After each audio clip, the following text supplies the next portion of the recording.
Well, welcome to another super cool repair video from the goat shed.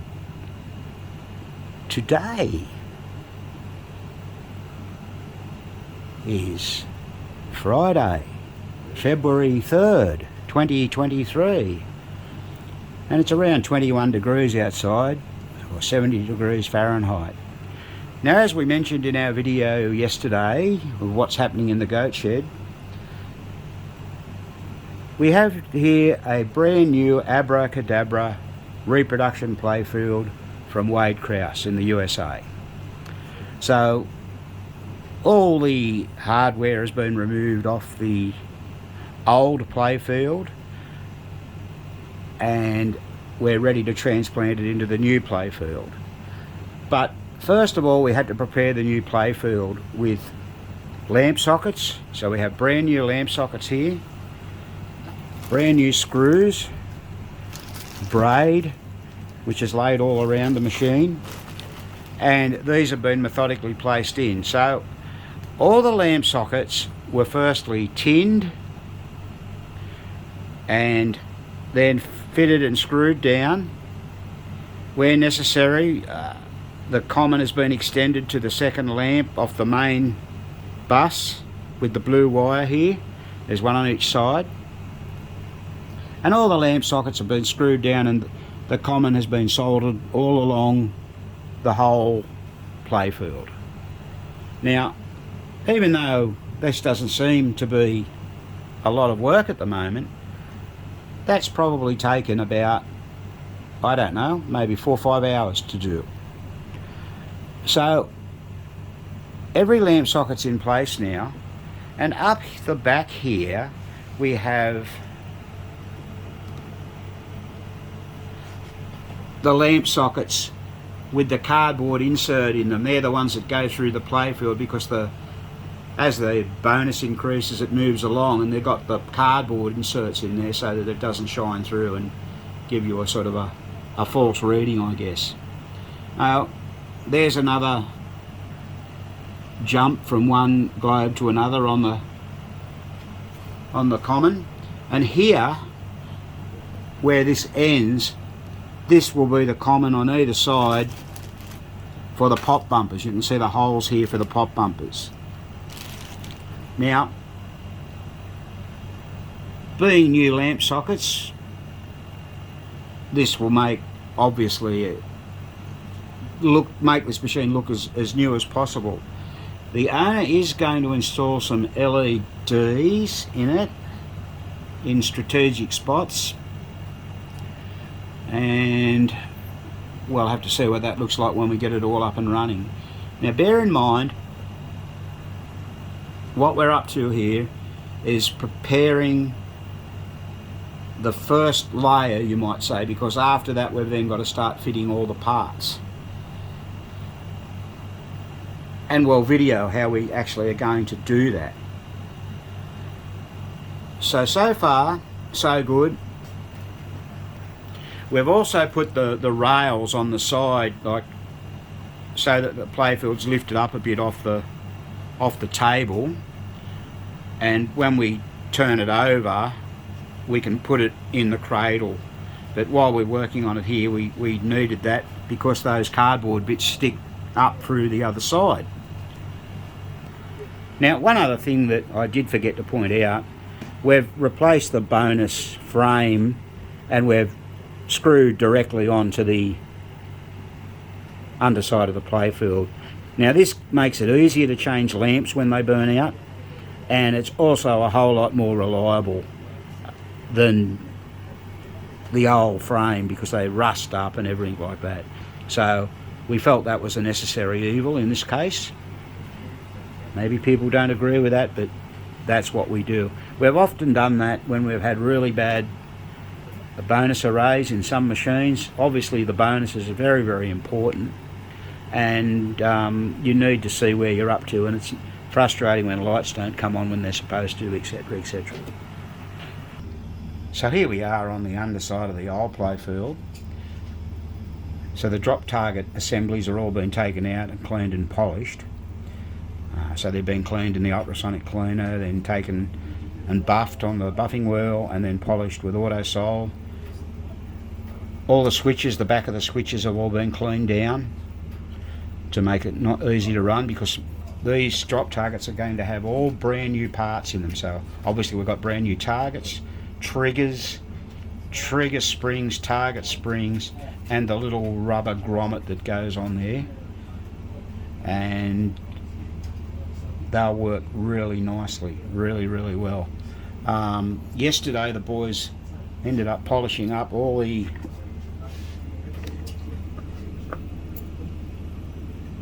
where are we? There we are. Polishing up the spoon switches, making them clean, and we had to replace both end of stroke switches on each one. There's the other one there. They were both broken. We're going to be putting in new pop bumper coils. We've got brand new ones. There's one there with an old brass sleeve in it. We don't want that. Here's one here where the coil stop's broken off inside. So we've got brand new parts to go in there. We've got to still unbolt the trip bank there to get that out to change it over. There's still a few screws to undo here. There's the old array we were talking about just a moment ago. So that'll come out. Interesting, isn't it? You can see all the dirt down there in the inserts. Obviously, if that was going back in, you'd have to clean those up. We'll be putting new flipper kit in there. Not sure about flipper coils. You really don't need to change a coil, but the guy wants this to look as nice as possible. But I don't think we've got any flipper coils at the moment, but by the time we get around to this, we probably will have some. So that's all going to happen now. So as we mentioned, as you can see, all those lamp sockets on this old one have all been changed to brand new ones on the new Playfield. All the switches will be cleaned with the Dremel, and we'll check for spinning contact pads while we're on that job. So the Dremel will generally point out that, so we can have all the switches in our hands. We have a ASFS style relay here, the I relay, I think that is, yes, correct, I. That'll have to be overhauled, we'll do that. But at the moment, we're just going to get this assembled and the new Playfield in, and then the machine will be taken away and come back at a later date for further work. I believe we'll probably put new fuse holders in. Okay, so the owner of this machine, this is his favourite wedge head. So we're going to leave no stone unturned and refurbish everything that we possibly can and have it working as best as we possibly can. But as we've already mentioned, there are a number of new parts going in this regardless. Let's have a look at the top half of the Playfield now. So here it is, a thing of beauty. This is exactly what they looked like when they left the factory. It's incredible to think that someone's put the time and effort into reproducing these and making them look just like new. So we can't, every bit on the Playfield top will be replaced. Every part is brand new. So cost a lot of money. I can't tell you the amount of pleasure the guy will get out of this. Now, just up in the top left and right corner there, we have those cardboard inserts where the light moves, so we had to put those in, and then we've got the globes in there now, so say putting them in later. Here's your bonus array here, the 1, 2, 3, 4 and 5,000, and then you've got your bottom part of your Playfield here. So really nice. Not cheap, as we mentioned. These cost a lot of money to get shipped to Australia, and with your currency conversion rate, it can also make it add up. I think this guy's had this about 2 years now. Yeah, so the other thing that was done to this Playfield when it arrived in Australia, It was sent away to be professionally clear coated. Now, some people might be aghast at that, but the owner really wants to protect this machine. Yes, sometimes they do play a little differently, there's no argument about that, but it is a nice clear coat. It's very, very smooth as silk, and you know, the other reason is in the long run it will help protect the inserts from cupping, etc. So you look closely down there, you can just see the new lamp sockets poking their eyes up through there. So there's Spanky up the back, he's having a look at the whole thing. Let's just scroll up slowly for you and have a look at it. There it is. That wasn't all that slow, was it? But look at the wizard there in the middle, in resplendent in his colours and everything like that. So there we are, that's where we're up to on this so far. So, progressing nicely on this Playfield swap. We've now got the majority of the parts, or not the majority, but all of the parts onto the new Playfield. Now it's fairly simple to do. It was just a matter of dragging everything over and setting it in place. I guess people have got different ways they might do things. We still have to reassemble the drop targets. That's not been done yet, because we've got all brand new parts for those targets. Triggers, the 2 springs and the rubber grommets. They'll all have to be fitted. Now the pop bumpers are all in place. Here they are, all good and done. Oh, there's Spanky come to have a look. Now, just to give you an idea, here's part of the old system. So we've got the wire coming out of the harness and the 2 old lamps replaced with the new lamp sockets.